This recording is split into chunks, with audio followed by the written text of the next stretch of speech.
Yeah, I thought St. Joe's was fantastic, especially early in the game at getting their guys involved. Reynolds was great to start. Fleming was great to start, and I thought Brown controlled the game. Their defensive effort rushed us into a lot of twos, made us play a little two-man game in the middle. We settled quite a bit.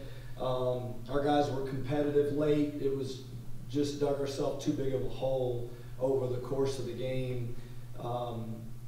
This is a great team we played against and a great event, and we got a long way to go, but this team, I believe in, and we're going to find a way to get there. And a lot of hurt guys in that locker room. It's a short turnaround, and got to be ready to play Syracuse here in a couple hours. So. Jonathan Tanamato of the Philadelphia Inquirers. Probably no surprise I'm going to ask myself about St. Joe's or Ann question. Their coach likes to say he doesn't call a ton of plays. He knows they play fast. They're very guard-oriented. I'm just curious, as you watch them on film coming into this game, what did you see to prepare for from a team that is not all that scripted? They're obviously fast in transition. They score half their points in the first 10 seconds, and how quickly they can get downhill. And I thought we did a decent job for the course of the game, except for maybe one possession there at the very end, and Brown got a layup right uncontested at the basket. And that's usually what teams that push the basketball do to you. All they need is one break, and he got it. I mean, up to that point, he was 2 for 10 from the field, or 2 for 9, and that basket was a big one. So they're just really good in transition, and I think Fleming's ability to make threes tonight was the difference in the game. He just made some tough ones, half contested, and when he's doing that, they're a difficult team to defend.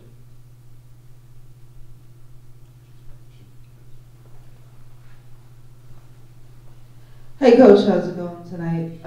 Congrats on just an overall good game.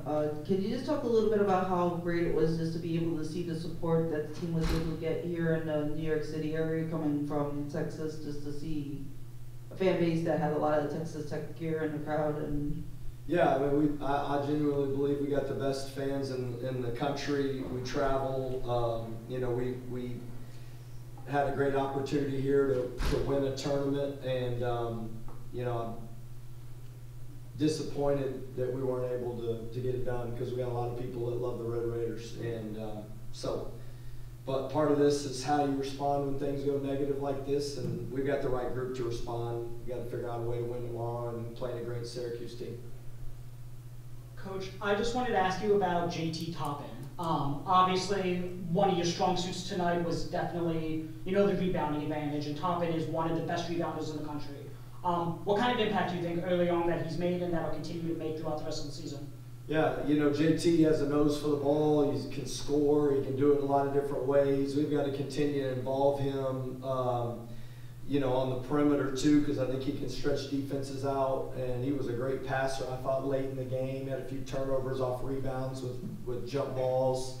But man, his urgency in the second half was tremendous. And we just got to play that way for 40 minutes. But now he's going to be a big part of what we do, and thought he played well in the second half.